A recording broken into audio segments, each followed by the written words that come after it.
Hello and welcome back to the another episode of the Hindu News Analysis. Well, it is 4th July 2025 today, and in this video we are going to discuss some important articles which are very much relevant for your preparation, whether it would be related to prelims or whether it would be related to mains. So in this video we are going to cover every article which is relevant for your preparation. Now, before we'll start our discussion, I would like to give the brief introduction about the initiative so that if you are new to our channel, you will get more connected with us.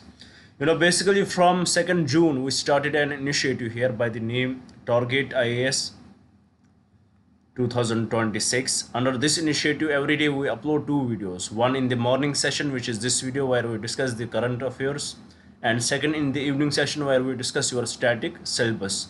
And we had promised you by the month of Jan 2026 we'll try to complete your full syllabus.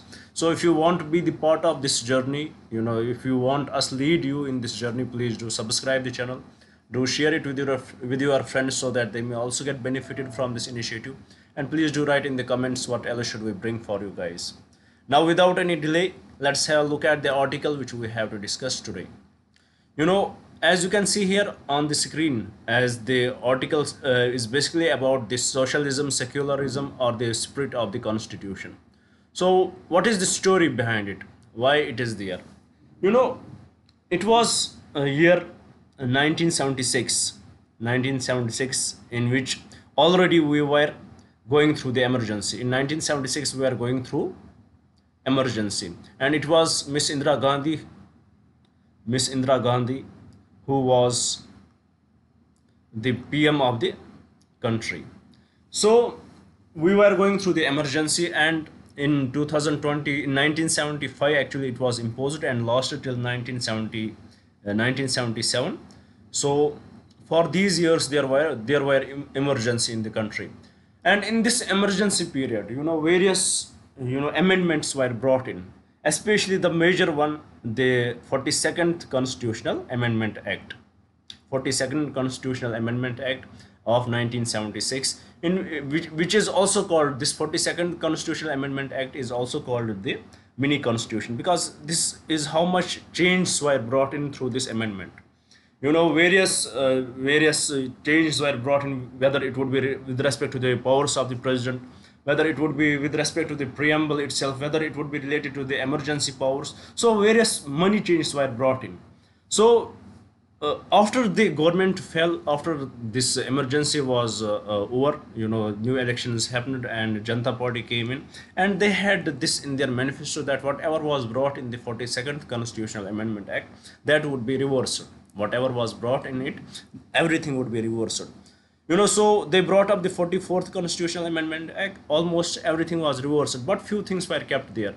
For example, powers with respect to the president, with respect to the president, how he has to give the accent to the bill, or he can send it for the reconsideration, but still he has to accept it. And also with respect to the preamble, what were the changes made in the preamble? For example, secularism was added, socialism was added. So these were not changed, it was kept there. Now, as it is almost 50 years since emergency is over, there is this nostalgia which the people have, that these terms should have never been in the constitution, because the envisagers of the constitution, they never thought of adding them into the preamble. Why we had added it through the 42nd Constitutional Amendment Act, and which is the most controversial one, and many people are demanding that these terms should be removed from the preamble. But the issue is, as if you would have followed my lectures, we would have discussed it when we discussed the fundamental duties. In that chapter itself, we discussed the basic structure. In the basic structure, we understood that how secularism and socialism is also a basic structure of the constitution, and they cannot be removed from the constitution.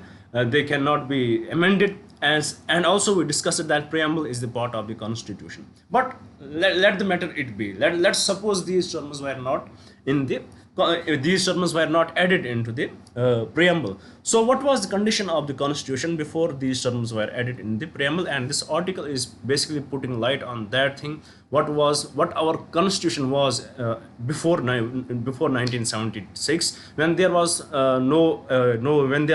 when this amendment was not brought in, when these terms were not added in the preamble. What was the status of Indian constitution? If you would have read Indian constitution, and if you would have read fundamental rights, you would have read DPSPs, it is very much clear, it is very, very much clear that it is always the aim of the constitution, the aim of the Indian state has always been to go for the welfare state, so that to reduce the inequality in the country, and these are very much evident in the fundamental duties as well as in the fundamental rights when we read them properly. For example, when we discuss Article 14, right to equality. So if you need to bring in the equality, then definitely you have to bring in the you have to be very much socialistic in nature, because you have to bring in various welfare schemes. Similarly, we have Article 17, we have Article 18. So in this way, this equality can only be introduced when everybody is equal, whether economically, whether socially, whether whether politically. We have to be very much define you in this matter, that what equality is. We have to be very much practical in this matter, so how it can be introduced. Similarly, if we look at the secularism, if we look at our Indian constitution, we have Article 15 and Article 16. They are against the against any discrimination, and we know that religion is one of them. So India as a state was always against with secularism. It is always against India as a state is always against the discrimination on the basis of religion. So for India, what is secularism is different for the West. What they believe in secularism is, for us, it is giving respect to every religion. Our state does not acknowledge any religion. Our state has no religion, but it respects it. It gives it equally respects every religion equally. And if if anything good, they would if anything if there are laws, they are equally implemented on every religion, and if any schemes are brought in, they would be equally implemented with respect to every religion. So there is zero discrimination in the text. There is zero discrimination with respect to secularism. So with respect to the religions in the country. So before what the point of this discussion is, even before there was no 42nd Constitutional Amendment Act, even before these terms were not added in the preamble, this idea of Indian constitution was always, it was socialistic, it was always secular. It was always secular in the nature, because it was always there. It was there in the form of the fundamental rights, like from Article 24 to 28. We have the we have the freedom to religion. Then we have Article 29 and 30, protection for the minorities. So it was always there, whether it would be in the fundamental duties, whether it would be in the fundamental rights. This spirit of socialism, the spirit of secularism was always there. Whether it was added in the preamble later or not, but the spirit was always there, and it was always enshrined in the constitution, what the makers of the constitution wanted Indian state to be. So this is the total discussion which this article highlights. The controversy over these terms, as there are different voices which believe that they should be removed from the preamble itself. Legally they cannot, because the courts are very much clear that socialism and secularism, they are the basic structure of the constitution. They cannot be removed from the preamble. Preamble is the part of the constitution. It is very much clear, but still these arguments, they create chaos in the society, and they need to be answered well. and there is the need for the proper understanding of the Indian constitution. People, there should be a, there should be, proper teaching of the constitution. It should be mandatory for everybody till class 12, that they should be very much aware of the constitution. What does it talk about, what the ideology is, what was enshrined in the constitution by the framers of the constitution. It should be very much clear to everybody. So with this, I hope you had understood the article here and also the concept behind it. Now let's have a look at the type of question which can be formed from this article. This is the main type of question which can be framed. For example, it says, consider the following statements regarding the term socialist and secular in the preamble of the Indian Constitution. First, they were part of the original preamble. No, they were added later. They were added to the preamble by the 42nd Constitutional Amendment Act. 100% correct. They signify India's commitment to a welfare state and religious neutrality, respectively. That is true. So with respect to this question, correct statements are statement 2 and statement 3 only. Let's suppose it is option B. So it would be the correct answer. So with this, I hope you had understood the article as well as the question here. Now let's move to the another article and see what type of what is given here and why it is so. So here the question, this article is framed in the question form. And the question which the article raises is that, can the Supreme Court halt an act passed by a state? So question is, can a Supreme Court halt an act passed by the state? So what is the story behind it? What is the story? Why there is such article in the news? Basically, it's the story goes back in 2011 when when there was a when there was a law in the Chandigarh government, and they had introduced a law, or we can say they had introduced a military force, or we can and armed forces they introduced. What was that? They introduced Salwa. The Chandigarh government, they had introduced Salwa Judan. So they had introduced them. So who were they? They were given the arms. They were the locals of the particular places. They were given the arms, and what was their duty? They will fight the Naxals in their regions. So they were the locals. They were the rulers of that place, and they will have to fight the Naxals. So in this way, it created a huge chaos in that particular state. The people, they got grilled between the Naxals and these Salwa Judams. So what eventually the case went to the Supreme Court under the name of Nandini, Sundar and others versus the state of Chhattisgarh.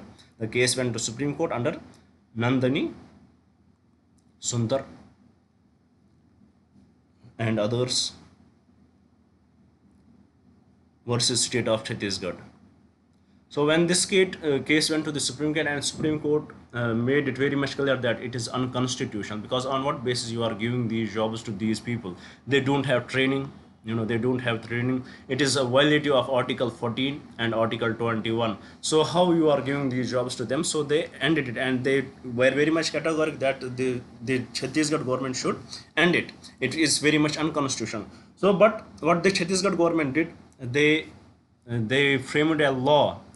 They changed the terms of the law, and they framed the law which was which is called as Chhattisgarh Auxiliary Armed Police Force Act 2011. So what they did, they formed the law called the Chhattisgarh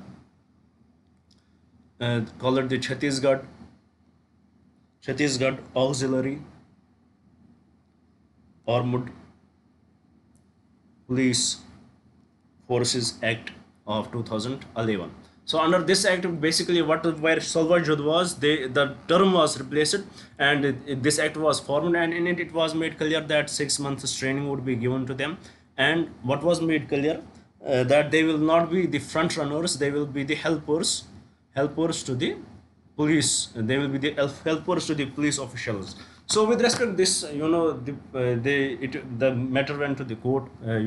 Plea was filed with respect to this case in the Supreme Court, and they asked the Supreme Court that, look at the Chhattisgarh government, they are totally violating your directions what you had given. But the Supreme Court rejected. They said that what directions we gave, they had followed it. We have the separation of power.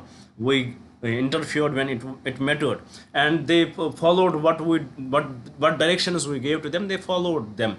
They changed the style, they may have changed the style of it, but eventually they had followed our directions, and for that we cannot contempt them. We cannot put them under the contempt of court, because it is very much what were our allegations against Salwa Jadwas, that they are the locals.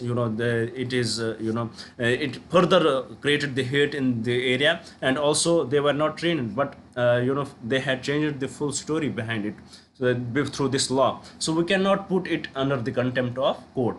So this is the gist of this article. Now with respect to this, let us see what type of question can be asked. So here the question is, can the Supreme Court halt an act passed by a state? 100% Supreme Court can halt an act passed by a state, but Supreme Court will not blindly halt it, because there is a separation of power. Unless there is anything in the law which is beyond constitution, that Supreme Court will definitely halt. Then the legislative assembly of that particular state may find some loopholes in the judicial verdict. That is something different story, but from line to line that would not be followed. For example, if the Supreme Court says it is Salwa Jadwa is unconstitutional, then it is unconstitutional. They may change the context, but that is something different. But 100% Supreme Court can halt an act passed by a state. So with this, let's have a look at the question. What type of question can be asked from this discussion? Question is directly with respect to Salwa Judam. Let's see what does it say. Consider the following statements regarding Salwa Judam.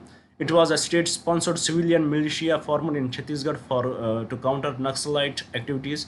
100% correct. Second, the Supreme Court of India declared it illegal and unconstitutional, ordering its disbandment. 100% correct. That's what we discussed. It primarily operated in the southern districts of Chhattisgarh. That's also true. So with respect to this question, all the three statements are correct. With this, I hope you had understood the article, what it is about, and you had understood the basic core concept of the article. The question which was raised there, that can the Supreme Court halt any law?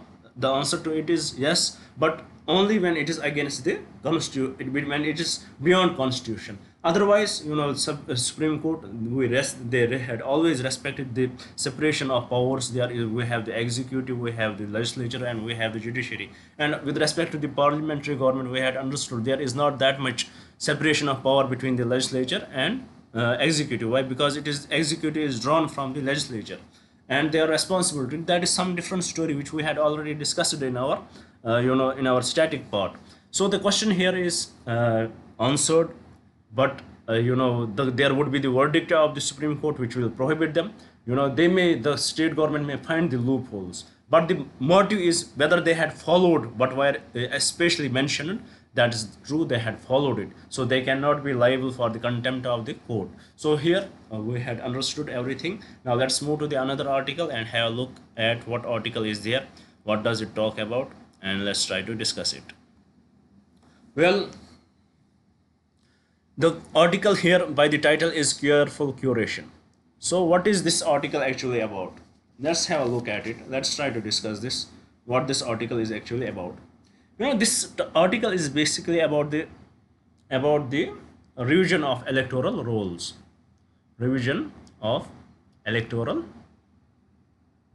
rolls. So what is an issue right now? The issue is with respect to the Bihar government.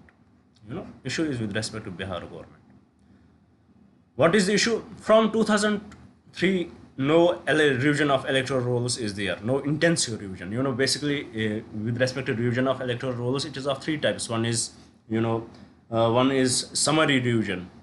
It would be done after every 1 year. Mostly on the 1st January or on the 1st on the 1st January, new members would be added. On the 1st April, on the 1st July, and on the 1st October. Then there is intensive revision. It is very difficult to carry out, because here you have to look after many things. You have to get the various amount of data, how many people had migrated from here, how many are there, how many died, and all that you have to take care of. And the third is partially intensive and partial summary. So basically this intensive revision of electoral rolls, it has not happened since 2003. And also with respect to this, since 2003 the situation in Bihar has changed a lot. The people had started to migrate from there. They are in different states, they are working in different states. They are majority of the young people are outside the states. And also all those born from 2003 onwards, they lack the birth certificates and other various important certificates by which they can prove that they are the domiciles of this particular region. So and in the recent discussion, we also discussed that how only 1 to 2% of the people have the birth certificate. Only 1 to 2% of the people are issued the birth certificates in the Bihar from born from 2003. So there are various issues with respect to this. And why it is in news right now? Because as the elections of the Bihar are very soon, so by the month of July they have to conduct this revision of electoral rolls. So for that, what they will require, the people will be required to bring in their documents so that they can prove that they are the domiciles of that particular state. So for getting those documents, they will need to go through various offices, and it may take time. And the bigger question here is that the time which is chosen for it is not is not doing justice with it, is not doing the justice that every adult is eligible for vote, is not doing justice with that. Why? Because there is only 1 month time period, and in getting, first of all, getting migrants back to the Bihar, it will take time. Then for those who don't have these documents and they are the citizens of India, they have to get these documents from various offices. It will get huge time for them to get all those documents. So ideally it will not be done in the 1 month, and because of this, what will happen? Many eligible voters will lose their right to vote. And also, if it is not updated, there are many people who have died who are still in the electoral rolls. So those who would be in the electoral rolls, and what will happen? There would be huge proxy votes would be there, and it is in the end going to impact the election. It is in the end going to impact the democracy of the state or democracy of the country. So the discussion here is, it is not the right time right now. The time granted for it is very very small, because it will highly eliminate many people from their right to vote, because many people were eligible for the vote and they would not be able to get the documents. So it should have been done way before 3 to 4 months or 5 to 6 months, but right now it is not the correct way to do it. Go for the intensive revision of the electoral rolls. This is the issue which is is here, and it is the Election Commission of India which is responsible for going for the electoral revision of electoral rolls. So let's see what type of question can be asked from this article. Let's have a look at it. The question says, consider the following statements regarding the revision of electoral rolls in India. First statement, the Election Commission of India is responsible for the preparation and revision of electoral rolls under Article 324. 100% correct. Nothing wrong with it. So second statement, the special summary revision of electoral rolls is conducted annually to update this list with the new eligible voters and remove deceased or shifted electors. 100% correct. Any citizen who had attained the age of 18 years on the first day of January of the year of the revision is eligible to be registered in the electoral rolls. 100% correct. So with respect to this question, all the three statements are correct. So the correct option would be option D. It is 1st Jan. It is first. It can be updated on the 1st Jan, 1st April, or 1st. I guess 1st April, 1st July, and 1st October. So with this, I hope you had understood this article as well. Now let's move to the another article. Have a look at it. Let's see what it is about. Well, it is talking about the endocrine disruptors in plastic waste, a very dangerous hazard which it is becoming. It has been found that there are various elements in it which are usually in the plastic bottles, and if they get into the human body, because of that it causes lots of huge issues in the human body. So with respect to this this article is here. Basically this article, it gives the idea what is the status of plastic waste in our country. As it is said that there is 9.5 million tons of plastic waste is generated in India. 9.5 9.8 million, sorry, 9.3 million tons of plastic waste is generated in India, and out of this 5.3 million tons is either recycled or reused. So it is 5.3 million tons of plastic waste is taken care of. Then the rest, what is left, it is left in the environment, and it leads to the various pollutants. For example, it gets into the form of the microplastics, and which enter into the food chain, and cause various issues. So one of them is the endocrine disruptors. So with this about this, we will look at the question and get the more data, which is important for us to understand it. So here the question says, consider the following statements regarding the endocrine disrupting chemicals found in the plastics. First, endocrine disrupting chemicals mimic or block hormones in the body, interfering with the normal functioning of the endocrine system. So what they will do when they will enter into the body, they will mimic or block hormones in the body, and they will interfere in the normal functioning of the endocrine system. And because of this, it is seen that they will mimic as an estrogen or testosterone, and it is seen that because of this there is premature premature premature children are coming out of the age at a very small age. Premature maturing of the children, sexual maturation happens to the children. They come out of their age at very small ages. So this is one of the issue associated with it, because it mimics various hormones like estrogen and testosterone, and eventually leads to various issues in the human body. So similarly, this statement is correct. Second statement, bisphenol A, BPA, and phthalates are examples of commonly found EDCs in various plastic products, especially the water bottles. We have plastic bottles. We have, in those plastic bottles we find these these endocrine disrupting chemicals in the water bottles. So this is also true. Third, exposure to EDCs in plastics is primarily a concern for aquatic life and has no significant impact on human health. That is totally incorrect. It does have the significant impact on the human life. So with respect to this, the third statement is totally incorrect. So with this, the correct option would be option 1 and option 2 only, and from the code given below, the correct code would be option B. So with this, I hope you had understood the endocrine disrupting chemicals which are present in the plastics. For example, bisphenol A and phthalates, which can be the cause of various issues in the human body when it enters into the human body. It can mimic different hormones, and which will lead to the premature children coming out of the age at prematurely. So these are the issues which are caused, and also the thyroid can be the issue. Various other diseases can be found because of this in the human body. So it is important for the country to look after this issue.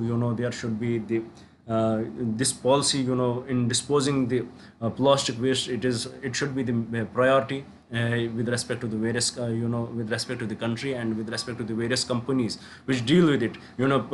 Producers duty it is, as we had brought in those such policies. So the solution should be that there should be 100% disposal of the plastics, or if the disposal is not possible, then the recycling should be done. It should be in the continuous use rather than it should get mixed in the environment. So with this, let's have a look at the another article which could be relevant for your preparation.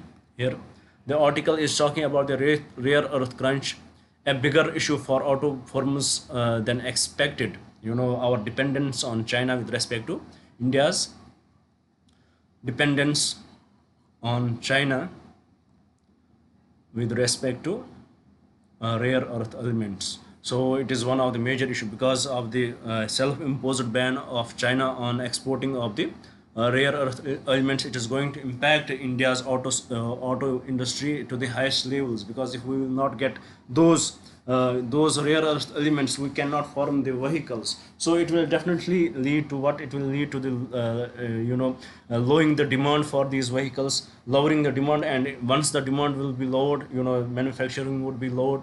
Once manufacturing would be lowered, profit would be very less. They will not be able to generate the profit, and it will lead to what? It will definitely lead to unemployment, and it would be the various hazardous circle. When there is unemployment, it will lead to the loss of demand, and which will lead to the loss of production, and it will further increase the unemployment. So this is the issue with respect to it, and the article here highlights that how has been, how India's policy, India's dependence on China got exposed here. So what is important for India to widen its base, first to develop indigenous technologies, so that we have the resources in our country, but we don't have the technology to grab them. We don't have the technological superiority right now to get the benefit of all those important you know elements which we have in our country. So first we should start developing this, and at the same time we should widen our market to the other countries, so that we will not get the shocks when there would be any supply shock from any particular country. So this is the crux of this article. With this, let's move to the last article of today's discussion, and it is basically about the three Apache combat helicopters to arrive in India by the July 2015. And because of the defense minister of India, he talked with the defense minister of USA, and finally these Apache helicopters are coming to India. So with this, we complete our today's discussion. I hope you would have liked the video. I hope you would definitely share it with your friends, and I definitely hope you would subscribe the channel. Thank you for staying with me. Thank you very much, and have a nice day. So, and please do visit this channel again for the evening session, because we are currently discussing the Indian polity. We are about to complete it. So if you would had not watched it before, just go to the playlist and watch all the videos. We had given the proper coaching there. This is the same coaching which you are going to get from the other institutes, and for that you will have to pay lots of money, but here you are getting it totally free. So please do subscribe it, and do share it with your friends, and do write in the comments what else should we bring for you. Thank you for staying with me. Thank you very much, and have a nice day.